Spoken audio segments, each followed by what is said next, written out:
ஓம் மகதீர்கவத்வாதிகரணம்னு இருக்கிறத பற்றி சொல்கிறதுக்கு ஆரம்பிக்கிறேன். அதாவது இந்த பரமாத்மாவிலிருந்து பரம் சைதன்யத்திலிருந்து பிரபஞ்சம் உண்டு பண்ணினேன் அப்படின்னு வேதாந்தத்தில் சத்காரியவாதிகளான நாம் சொல்கிறோம். ஆனால் அதை நிரசிக்கிறதுக்காக பிரதான காரணவாதிகளான சாங்கியா, நிரீஸ்வர சாங்கியா ஜடத்திலிருந்து உற்பத்தி ஆகிறதுன்னு சொன்னோம். அதை நிராகரணம் பண்ணினோம். அப்போது என்ன ஆகிறது அப்படின்னு கேட்டால், சரி ஜடத்திலிருந்து சைதன்யம் உற்பத்தி ஆகாதுன்னு வேணா எடுத்துப்போம். ஆனால் பரமாணுவிலிருந்து பிரபஞ்சம் உற்பத்தி ஆகிறதுன்னு ஏன் ஏற்றுக்கக்கூடாது? அது நியாயத்துக்கு விரோதமாக இருக்குது அப்படின்னு பரமாணு காரணவாதிகளான வைசேஷிகா பிரதிவாதம் பண்ணுறோம் வேதாந்திகள்கிட்ட. அப்போது அவள் ஒரு நியாயத்தை சொல்கிறோம். ஏன்னா காரணகுணாக காரிய சமான ஜாதிய குணான் ஆரம்பந்த. காரண குணங்களை காரியத்தில் என்ன சமான ஜாதிய குணங்களை உண்டு பண்ணுற அப்படின்னு. அதாவது பிரம்ம காரணவாதிகளுக்கு காரண குணங்களை காரியத்தை சமான ஜாதிய குணங்களை உண்டு பண்ணலை. அது மெயின் டிஃபெக்ட் இருக்குது இந்த பிரம்ம காரணவாதிகளுக்கு. அதனால் நாங்கள் சொல்கிறது தான் சரி அப்படின்னு பரமாணு காரணவாதிகள். இப்போது வைசேஷிகனே நிராகரணம் பண்ணிட்டே அப்படின்னு சொன்னால் நையாயிகனையும் நிராகரணம் பண்ணிட்டதாக ஆகிடும். என்ன காரணம் அப்படின்னு கேட்டால், பீலுபாகவாதம்னும் பிடரபாகவாதம்னு ரெண்டு சொல்கிறோம். அதாவது பரமாணு தெணுகம், தெணுகத்திலிருந்து திரெணுகம் அப்படி உற்பத்தி ஆகிறதுன்னு ஒரு மதம். பிடரபாகவாதம் அப்படின்னு சொன்னால், இந்த ரெண்டு கபாலங்களை சேரும்போது கபாலத்வய சம்யோகத்தினால என்ன உண்டாகிறது?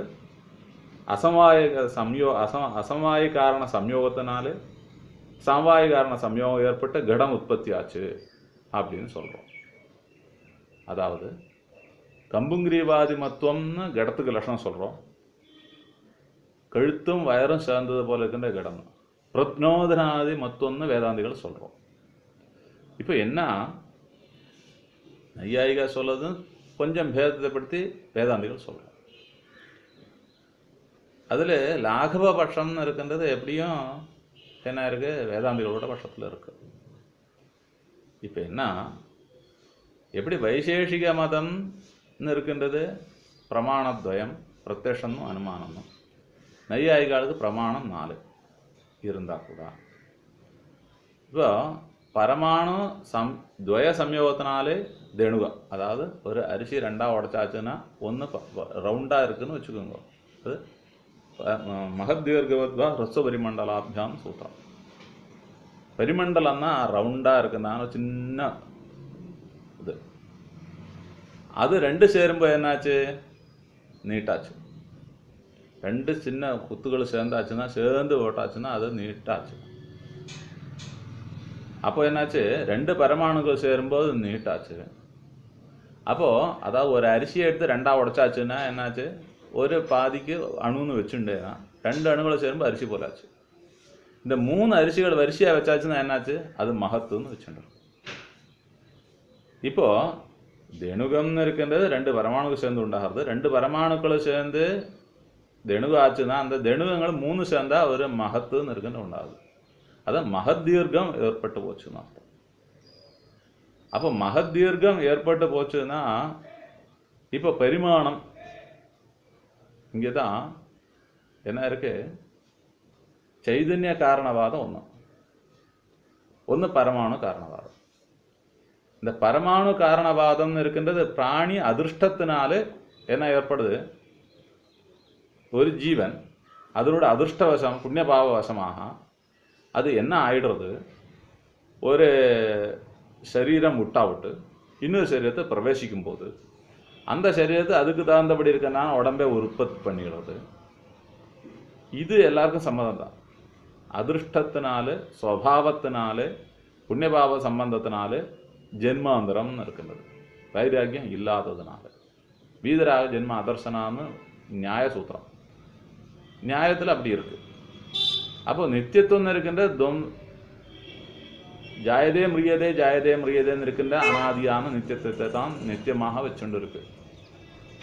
அப்போ ஜீவனானது எப்படி பிரக்ரியா, ஜீவனோட நித்தியத்துவம் இப்படிதான் வச்சுட்டு இருக்கு நியாயசாஸ்திரம். அப்போ பரமாணு துவய சம்யோகத்தினால் ஏற்படுதுன்னு சொன்னாலும், கபால துவய சம்யோகத்தினால் ஏற்படுதுன்னு சொன்னாலும், பரமாணு துவயத்தினால சொல்றான மதமே தான். கபால துவய சம்யோகத்தினால் அசமவாயத்தினாலே என்ன இருக்கு, ரெண்டு பாத்திரங்களும் சேர்ந்து ஒரு அவயவம் உண்டாகுது அப்படின்னு சொன்னாலும் சரி, அணுக்கள் சேர்ந்து தெணுகாயி திரணுகமாக திரணுகத்திலிருந்து பெரிய ரூபம் உருவாகிறதுன்னு சொன்னாலும் சரி, இப்போ ஒரே ஜாதிய குணம் உருவாகிறதா உருவாகலையா, சமான ஜாதிய குணங்கள் உண்டாகிறதுன்னு இருக்கின்றது நியாயத்தை சொல்றோம். இது வேதாந்திகளோட பட்சத்தில் சாதகமாகவும் நையாயிகளோட பட்சத்தில் பாதகமாகவும் ஆயிடுறேன்னு இருக்கின்றது தான் இங்கே பிரகிருதம். எப்படி அப்படின்னு கேட்டா, அதுவே பரமாணு காரணவாதிகளோட மதத்தினாலே பரமாணு காரணவாதம் இருக்கின்ற தப்பா போயிடும். அதனால வேதாந்திகளோட மதம் இருக்கின்றது சரியாயிடும். இப்போ என்ன, பிரகிருதத்தில் நித்திய சுத்த புத்த முக்த ஸ்வபாவமாக இருக்கின்றது சேதனன். அந்த சேதனிலிருந்து பிரபஞ்சம் உருவாகிறதுன்னு சொல்கிறோம் வேதாந்தி. அது தப்புன்னு இவா சொல்கிறோம். எப்படி அப்படின்னு கேட்டால், நித்தியமாக எதுவுமே கிடையாது. அது நம்ம பார்த்துட்டு இருக்க அனுபவத்தில் இருக்கு. எந்த ஒரு பொருளும் நித்தியமாக இல்லை. அப்போ நித்தியமாக இருக்கின்றான பொருள் ஆத்மா மட்டும்தான் வேதாந்திகள். அப்போ நித்தியமாக இருக்கின்றான பொருட்கள் அப்படின்னு சொன்னா பஞ்ச மகாபூத தன்மாத்திரங்களும், அதே போல என்ன இருக்கு, காலந்திக்கு ஆத்மா மனசு இருக்கின்றது நித்தியமா இருக்குன்னு ஐயா வச்சுட்டு. அப்படி சொல்லும்போது இப்போ காரணகுணாக காரிய சமான ஜாதிய குணான் ஆரம்பந்தேன்னு சொல்றார். காரணமான காரியத்துல சமானமான ஜாதியங்களை உண்டு பண்ற அப்படி சொன்னா, மண்ணுன்னு இருக்கின்றது மண்ணினோட சமான ஜாதிய குணங்கள் எல்லாம் கடத்துல உண்டு பண்ணி இருக்கு. அதனால மண்ணினோட குணம் கடத்துல இருக்கு, தங்கத்தினோட தங்க குடத்துல இருக்கு, வெள்ளியினோட குணம் வெள்ளி குடத்துல இருக்கு. அதனால காரண குணம் காரியத்துல சமான ஜாதிய குணங்களை தான் உண்டு பண்ணுவான். ஆனா பிரம்ம காரணவாதிகளுக்கு சேதனம் மட்டும்தான் நித்தியம்னு வச்சுட்டு இருக்கு, மத்தெல்லாம் அநித்தியம், மத்தெல்லாம் எல்லாருக்குமே அநித்தியம்தான். அப்போ சேதன குணத்திலிருந்து விலட்சணமாக என்ன உண்டு பண்ணிட்டு இருக்கு, என்ன பார்த்துட்டு இருக்கு, அச்சேதனமான அசுத்தமானது அநித்தியமானது நித்தியமானது சுத்தமானதுன்னு வேதாந்திகளோட மதத்துல அது போதஸ்வரூபம் சொல்றேன். இப்போ ஜீவனுக்கு போதஸ்வரூபம் ரெண்டு பேரும் வச்சுட்டு இருக்கு. அப்போ நித்தியமானது சுத்தமானது புத்தமானது முக்தமானதுன்னு வேதாந்திகள். இது முக்தின்னு இருக்கின்றது அனாதியாக தர்மாதர்மத்தினா புண்ணியபாவத்தினால் இருக்கின்றதுன்னு வேதாந்திகள். அது நையாயிகா. வேதாந்திகளுக்கும் விவகாரத்தில் அப்படிதான் வச்சுட்டு இருக்கு. ஆனா விவகாரத்துல ரெண்டு பேருக்கும் சமம். அப்போ விவகாரத்துல ரெண்டு பேருக்கும் சமமா இருக்குந்தானா, அனித்தியமா இருக்கிறானா, அசுத்தமா இருக்குந்தானா, ஜடமா இருக்குந்தானா, இந்த ஸ்தூலாகாரம் இருக்கின்றது. அப்போ காரண குணம் காரியத்துல சமான ஜாதிய குணத்தை உண்டு பண்ற அப்படின்னு சொன்னா, இந்த மதமானது நையாயிகாவோட பிரக்கிரியையிலே நையாயிகாவுக்கு வேட்டு வருதுன்னு இருக்குன்றதான் இந்த அதிகரணத்துல இருக்கிறதான விசேஷம். எப்படி அப்படின்னு கேட்டா, பரமாணுனாலே மகத்துன்னு இருக்குந்தான உருவம், மகாபூதங்கள் இருக்குன்னு உருவாகிறது. அது உருவாகிறது, அதுக்கு மகத்துவம்னு இருக்கின்ற இந்த சூரியனோட ஒளியிலே சின்ன தூசியா தெரியுதா மகத்தத்துவமாக வச்சிருந்தது. அந்த மகத்தாக தெரியக்கூடான அந்த அணு அதனுடைய தெணுகங்களோட மூணு சேர்ந்துதான் அந்த மகத்துன்னு இருக்கின்றான உருவம் உருவானது. அப்போ தெணுகமானது ரெண்டு பரமாணுக்குனா உருவாச்சு. அப்போ பரமாணு நித்தியம்னு வச்சுட்டு இருக்கு. வேதாந்திகள் பரமாணு நித்தியம்னு வச்சுக்கல. ஏன்னா அது ஜீவன் தான் அணுன்னு வச்சுட்டு, ஜீவன் இருக்கின்றது அம்சம் போல அம்சம்தான் வச்சுட்டு. அப்போ இந்த பரமாணுல இருந்து தெணுகன் இருக்கின்றது, அந்த ஒரு ஜீவனானது இன்னொரு ஜென்மம் எடுக்கும் போது மகத்துன்னு இருக்கு ஆகிறதுக்கு தெணுகன்னு இருக்கின்றது உருவாகி அந்த தெணுக அவயவம், அப்போ தெணுகத்துக்கு பரமாணு அவயவமா இருக்குன்னா பரமாணு அவயவத்தினால பரமாணுனால தெணுகன்னு இருக்கின்ற அவயவம் உருவாய், தெணுகத்திலும் தெணுகன்னு இருக்கின்ற அவயவம் உருவாய், அதுலேருந்து அந்த சொரூபமாக அந்த ஜாதியமான ஆணையோ ஆடோ மனுஷனோ உருவாக. அதனால அந்த உருவாகிறது இருக்கின்ற பிரக்கிரியில யாருக்கும் பேதம் இல்லை. ஆடு உருவானாலும் மாடு உருவானாலும் நெல்லிமரம் உருவானாலும் மாமரம் உருவானாலும் அது அதனோட வாசனையினால பூர்வ ஜென்ம சுகிருத துஷ்கிருதத்தினால அந்தந்த ஜீவன் அந்தந்த பிரக்கிரியை உருவாக்குறோம். ஆனா என்ன சொல்றோம், இப்போ எதுலேருந்து உருவாச்சு? எது வர்த்தமானம் இருக்கிறதுனால போன காலமும் வெறுங்காலமும் இருக்குன்னு சொல்றது போல இங்க சேதனம் இருக்கிறதுனால சேதன விலட்சணமா இருக்கின்றான குணம். அப்போ சேதனில் என்ன இருக்கு? குணம் கவுனமா இருக்கு. அப்போ கவுனமா இருக்கின்றான குணம் எப்போ பிரத்யட்சமாகிறது? பரிணாமம் அல்லாம விவர்த்தத்தினால நமக்கு தெரியறது, நமக்கு விவகாரத்துல தெரியறது. விவர்த்தமானது விவகாரத்தில் தெரியறது. விவர்த்தமானதுன்னு சொன்னா மலை மேல இருக்கிற ஒரு மரத்தை இங்க இருந்து புல்லாட்டம் தெரியறது. அப்ப என்ன இருக்கு? அது தூரத்தினால இது பின்னமா தோணுது. அது விவர்த்தவாதம். பாம்பை பார்த்துட்டு அது கயறுன்னு நினைக்கலாம், சில நேரத்தில் கயரை பார்த்துட்டு பாம்புன்னு நினைக்கலாம். இது பிரமம். இந்த பிரமம் எப்போ போறது? இது வஸ்து யாதாத்மியம் தெரியும்போ போயிடும். அதுபோல இப்ப காரண குணம் காரியத்துல சமான ஜாதிய குணத்தை உண்டு பண்ணணுமானால் சேதனம் எப்போ சேதனமா தான் இருக்கணும். அது வேதாந்த உலகத்தில் சேதனா தான் இருந்தது. ஆனா உற்பத்தி ஆகிறதுன்னு சொல்லும் போது பால் தயிராகிறது போல சமான ஜாதியம் பால் எவ்வளவு இருக்கோ அவ்வளவுதான் தயிர் உற்பத்தி ஆகிறது. அப்போ அது ரெண்டு பேரோட மதத்துல அப்படித்தான் உற்பத்தி ஆகுது.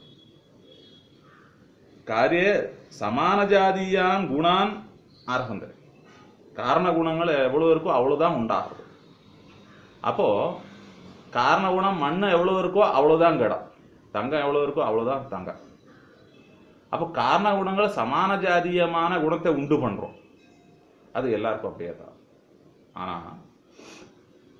பரமாணு துவயம் சேர்ந்து தெணுகம் உற்பத்தி ஆகிறது சொன்னா பெருமானம் மாறிடுது. முதல்ல என்ன இருந்தது? வர்த்துலாகாரமாக இருந்தது பரமாணு. ரெண்டு வர்த்துலாகாரம் ரெண்டு போட்டு பக்கத்தில் சேர்த்தாச்சுன்னா அது நீட்டாச்சு. அப்போ அது தெணுகம் ஆச்சு. தெணுகம் சொன்னா ரெண்டு பரமாணு இருக்கின்றது. ரெண்டு பரமாணு இருக்கிற தெணுகமானது மூணு சேரும் போது தான் ஒரு திரெணுகம் இருக்கின்றது உத்பூத ரூபமா தெரியாது. அப்போ முன்னாடி உத்பூத ரூபமா தெரியாதது திரெணுகமாகும்போது உத்பூத ரூபமா தெரிஞ்சிடுது. அது காரணத்தில் இல்லாத குணம் காரியத்தில் வந்துடுது இருக்கின்ற தோஷம். இப்போ காரண சமான ஜாதிய குணம் உண்டாகணும் சொன்னா பரமாணுல வர்த்துலாகாரமா இருக்குன்னா சின்ன கண்ணுக்கு தெரியாத உருவம், அது கண்ணுக்கு தெரியாதான தெணுகத்தை உருவாக்கின்னு தப்பில்லை. அதே அந்த தெணுகமே மூணு தெணுகம் சேரும்போது தெணுக கண்ணுக்கு தெரியாத உருவாச்சுன்னு இருக்குன்னு பரிணாம பேதம் இருக்கு. காரியத்துல சமான காரியம் காரண குணாக காரிய சமான ஜாதி. காரண குணங்கள் எல்லாம் சமான ஜாதியமா உருவாகல, பின்ன ஜாதியமா உருவாச்சு. பரமாணுலேருந்து உருவாகக்கூடான பொருட்கள் பரிமாணத்துல வேதம் இருக்கு. சமான காரியத்தை உண்டு பண்ணல, அசமான காரியத்தை உண்டு பண்ணிடுச்சு.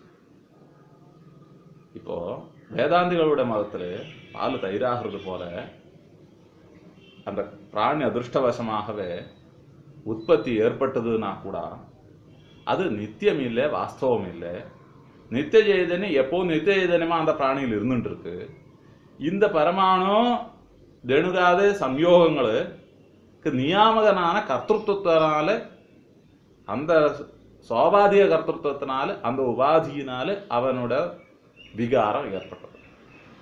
எப்போ அவன் தர்சன சாட்சா்காரத்தை ஏற்பட்டு வாமதேவனை போல தத்துவமசீனோ அகம் பிரம்மாஸ்மீனோ இருக்கின்ற சாட்சா்காரம் ஏற்படுதோ அப்போ அவன் நித்திய சுத்த புத்த முக்த சுவாவனான் சைதன்யமாகவே அபேதமாகவே இருந்துடுவா அப்படின்னு நம்ம சாஸ்திரத்தில் சொல்றோம். ஆனா அப்படி தெளிவாக சொல்ல முடியாது நியாயத்தில்.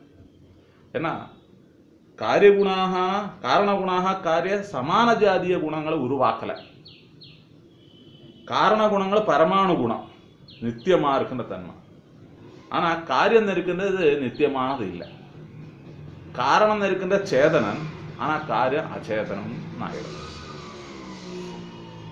பரிணாமத்திலும் அளவிலும் மாற்றம் ஏற்படுது.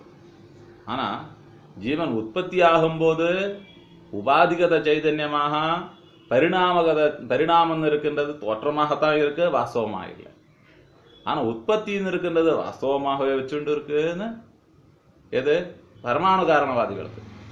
அதாவது கபாலத்வய சம்யோகம் சொன்னாலும் சரி, பரமாணுத்வய சம்யோகம் சொன்னாலும் சரி, உற்பத்தின்னு இருக்கின்றது காரணத்தில் இருக்கின்ற சமான குணத்தை உற்பத்தி பண்ணலை. விலட்சணமான குணங்கள் உற்பத்தி ஆகிறது. அதுக்கு விலட்சண குணம் உற்பத்தி ஆகக்கூடன தன்மை காரணத்தில் இருக்கிறதாக நையாயிகளால் சொல்ல முடியாது. அதாவது காரணத்தில் சுக்லத்துவம் இருந்தால் காரியத்து சுக்லத்துவம் தான் இருக்கணும். அதாவது ரேத சம்யோக காலத்தில் இருக்கின்றான சுவாவங்கள் என்ன இருக்கு, அது உற்பத்தி காலத்தில் புத்திரோத்பத்தி ஆதி காலத்திலும் அந்த சுவாவங்கள் இருந்தால் கூட சுக்லத்துவம் இருந்தால் சுக்லத்துவம் தான் நிர்ணயம் பண்ண முடியாது. அதனால் பரிணாமத்தில் மாற்றம் இருக்கு. பரிணாமம் சொல்லும்போது பால் தயிராகிறது போல மாறிண்டே இருக்கின்றது. அதில் ரெண்டு பேருக்கும் பரிணாமத்தில் மாற்றம் இல்லை. அப்போ அளவு சேர சேர அது மாறுறது. காரணம் அதிகமாக காரியத்தில் ஆதிக்கம் இருக்கு. ஆனால் சமான ஜாதியதான்னு இருக்கின்றது விஷம ஜாதியதா இருக்கு. அதனால பரமாணு காரணத்தினால பரமாணு காரியத்தில் சமானதா இல்லை. சுத்தத்துவ நித்தியத்துவாதிகள் பரமாத்மாவில் இருக்கு. அது ஜீவாத்மாவில் வரும்போது சுத்தத்துவ நித்தியத்துவாதிகள் ஆத்ம சைதன்யம் இருக்கின்றது சமானமாக தான் இருக்கு. அது நிஷ்கிரியம் நிஷ்கலம் சாந்தமாக தான் இருந்துட்டு இருக்கு. அது அவந்தியமாக தான் இருந்துட்டு இருக்கு. ஆனால் என்ன இருக்கு, விவகாரத்தில் இருக்கின்றான அந்த சங்கல்பமானது என்ன இருக்கு, அசுத்தமாக இருந்தால் கூட அந்நிய விரோதம் இல்லை. காரணம் சைதன்யம் எப்போதுமே பிராணியில் இருக்கின்ற சைதன்யம் சரி, மகத் சைதன்யம் சரி, மகத் பரமேஸ்வரனில் இருக்கிற சைதன்யம் சரி, சைதன்யம் நிர்விசேஷமாக தான் இருக்கணும். சரீரம் இருக்கின்றது பிராணிய திருஷ்டத்தினாலே சரீரம் உற்பத்தி ஆகிறது, நசிக்கிறது, பிராணியில் திரும்பவும் உற்பத்தி ஆகுது. அது வீர ஜென்ம அதர்சனான்னு இருக்கின்ற நியாயசூத்திரத்தினாலே ராகம் இல்லாதவா சைதன்யனே ராமதேவனை போல உணர்ந்தவாளுக்கு அந்த நிலையை வெறும் இருக்கின்றது யுக்தி யுஞ்சான பேதம் சொன்னதுனால அதுக்கு விரோதம் சொல்ல முடியாது. அப்போ காரியத்தில் சமான ஜாதிய குணம் காரணத்திலும் காரியத்திலும் சைதன்யம் இருக்கின்றது சமானமாக இருக்குன்னு இருக்கின்றது வேதாந்த மதத்தில் துல்லியமாயிடுறது. ஆனால் பரிணாமன்னோ விவர்த்தனோ ஏற்றுக்காததான ஐயாயிகாவிட மதத்தில் காரணகுணங்கள் காரியத்தில் அல்ல. அதாவது உட்சேபன அவக்ஷேபனாதி கிரியைகளில் இருக்கின்றான குணங்கள் என்ன இருக்கு, திரவியத்திலிருந்து ஏற்படுது. ஆனால் என்ன இருக்கு, கிரியான்னு இருக்கின்றது திரவியத்திலிருந்து ஏற்படுது. அப்போ திரவியத்துக்கு அணுகாரணமாக இருக்குன்னு சொன்னால் அதுக்கு இருக்கின்றான சைதன்யம் இருக்கின்றது பிராணி அதிருஷ்டத்தினால் இருக்குன்னு சொன்னால் அந்த பிராணிக்கே என்ன இருக்கு, வியவஸ்திதத்துவம் இருக்கின்றது. எப்படி ஏற்படுது, நித்தியமாக இருக்குன்னா பரமாணுன்னு சொன்னால் பரமாணுவில் உற்பத்தி ஆகிறது நசிக்கிறது சொன்னால் எப்போவுமே அது இருந்துட்டு இருக்கணும்னு இருக்குன்னா தோஷம் வரும். அதாவது உற்பத்தி விநாசம் இருக்கின்றது ஏற்றுக்க முடியாத ஒரு நிலை. உற்பத்தி ஆகிறது நசிக்கிறதுன்னு இருக்கின்றது எப்போவுமே ஏற்றுண்டு இருக்கு நையாயிகா. ஆனால் அந்த உற்பத்தி ஆகிறது நசிக்கிறதுன்னு இருக்கின்றது ரொம்ப சூக்ஷ்மமாக பார்த்தா அது இல்லைன்னு சொல்ல வேண்டினா வரும். அது முடியாதுன்னு இருக்குன்னு நையாயிக மதத்தில் இருக்குன்னா தோஷம் வரும். அப்போது மகதீர்கவத்வா ரிசுபரிமண்டலாபியான்னு இருக்கின்ற சூத்திரத்தினாலே பரமாணு காரண வாதத்தினாலே அவாவோட வாதத்தினால ஜெகத் சிருஷ்டி உண்டு பண்ணிடுத்து அப்படி சொல்ல முடியாமல் போயிடும். அப்போ எதனால உண்டு பண்றது, விவகாரம் இருக்கின்றது உபாதிகதமாக இருந்தா கூட அது பரமார்த்தம் அல்லாததுனால அந்த ஜீவனோட ஆசைக்கு தகுந்தபடி ஜீவோத்பத்தி நடந்துட்டே இருக்கு. ஜீவனுடைய ஆசை இல்லாததுனால அது ஆசைப்படதான குணக்கிரியாதிகளுக்கு வசம்பதன் ஆகலைன்னு இருக்கின்றதும் வஸ்து யாதாத்மியமா இருந்தது.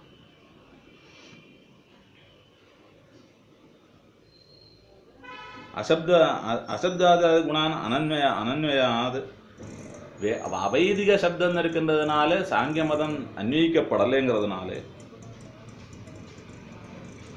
பிரதான காரணம் நிரசிக்கப்பட்டதுன்னா இப்போ என்ன இருக்கு, பரமாணுகத சைதன்யம் இருக்கின்றது, அதுக்கு நியந்தான் இருக்கின்றது, கர்த்தத்துவம் இருக்கின்றது, லௌகிய கர்த்தத்துவம் குணாத்வா லோகவதுன்னு இருக்குன்னா லோககர்த்தத்துவம் இருக்கின்றது, நித்தியமாக இல்லாததுனாலும் போதம் இருக்கின்றது அவித்யா சம்பந்தியா இருந்தா கூட அது திரிகால அபாத்தியமாக இருக்கக்கூடான போதத்துக்கும் காரணமாக இருக்கிறதுனால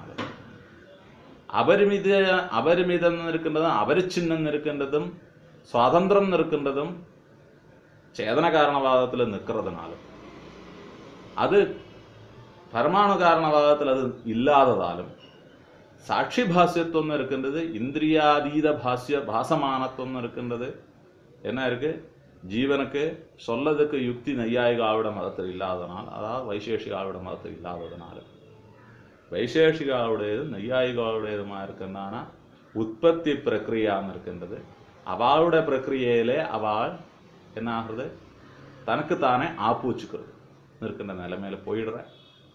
அதனால பரமாத்மா காரணவாதம்னு இருக்கின்றது நித்திய சுத்த புத்த முக்த சுவாவத்திலேருந்து அவனோட சங்கல்பத்துக்கு தகுந்தபடி பிரபஞ்ச உற்பத்தியாகிறது இருக்கின்றது, சித்திக்கிறது. ஹரிஹி ஓம்.